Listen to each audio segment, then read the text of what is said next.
પ્રભુ તમારા સૌના અંતરમાં વસો.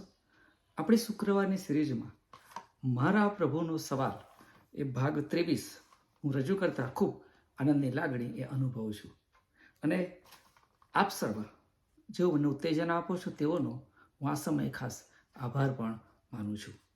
હવે હું એક વખત ઇન્ડિયામાં ટ્રેનની મુસાફરી કરી રહ્યો હતો અને ત્યારે સૌથી ટોપ બર્થ ઉપર જે હતો એ વ્યક્તિએ જોયું કે એક વ્યક્તિ ભીખ માંગી રહ્યો છે, અંધ વ્યક્તિ, અને તેણે પોતાના ખિસ્સામાંથી પૈસા કાઢીને એ વચ્ચેની સીટ ઉપર બેઠેલી વ્યક્તિને આપ્યો અને એણે કહ્યું કે લો, આ ભિખારીને આપી દો.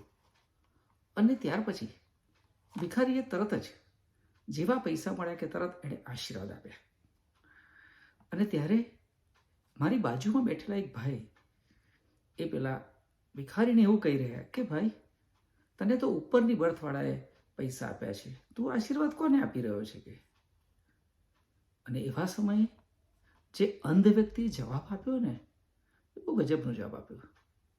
એણે એવું કહ્યું કે હું અંધ છું, મારો રબ અંધ નથી, એ જાણે છે. અને બહુ સાચી વાત છે કે ઈશ્વર બધું જાણે છે. અને ત્યારે મને લુકની લખેલી સુવાર્તા તેનો 8મો અધ્યાય 45મી કલમમાં પ્રભુએ કરેલો સવાલ યાદ આવ્યો કે જેમાં એમ કરેલો કે મને કોણ અડક્યું. ટૂંકમાં આ વાત આપ સર્વને યાદ કરાવું તો એક સ્ત્રી કે જેને 12 વર્ષથી લોહીવા નામનો એ રોગ હતો અને તેણે વૈદો પાછળ પોતાની પૂંજી ખર્ચી નાખેલી અને તે સાજી થઈ નહોતી.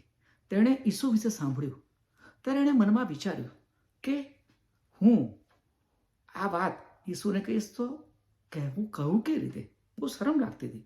અને એટલા માટે હું મનમાં નક્કી કર્યું કે ઈસુના જબ્ભાની કોરને અડકી લઈશ. અને આ વાત માથી 9:21 લખી છે. અને કે ત્યાર પછી ચોક્કસ ત્યારે પ્રભુ આ સવાલ કરે છે કે મને કોણ અડક્યું? મને કોણ અડક્યું? આપણે એક વાત વિચારીએ કે આ સ્ત્રીના વિશ્વાસની ચોક્કસ આપણે કદર કરીએ છીએ. એણે ઈસુના કપડામાં રહેલા સામર્થ્યને પણ આપણે બધા સ્વીકારીએ છીએ. પણ હું બીજી રીતે વિચારું તો આ સ્ત્રી એ ઈસુ પાસે સાજાપણું મેળવવા માંગતી હતી, પણ છુપાવવા પણ માંગતી હતી.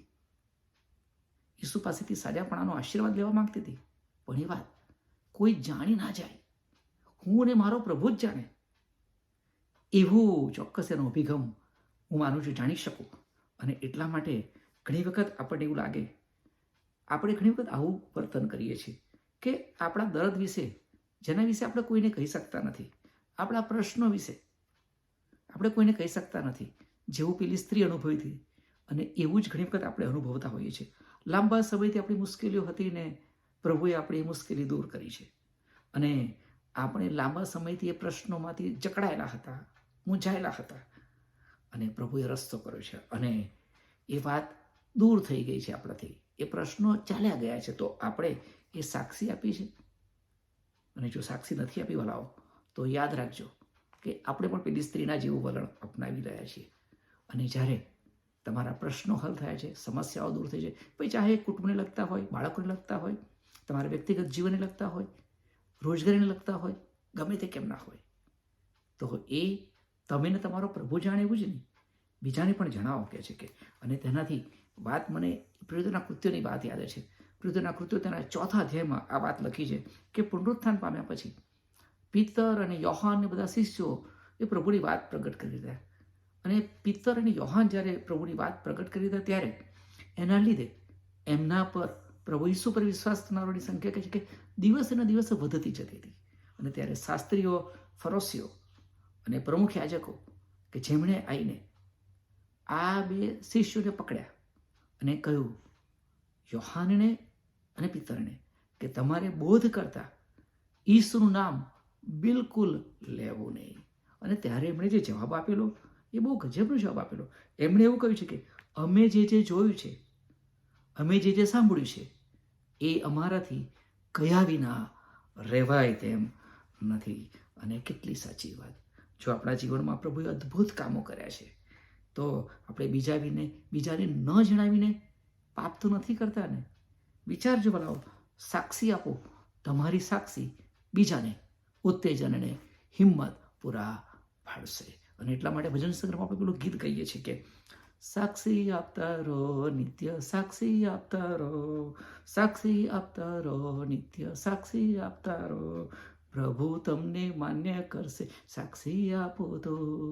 આવવાનો છે વહેલો હોવાનો છે, પ્રભુ તેના લોકને લેવા આવવાનો છે.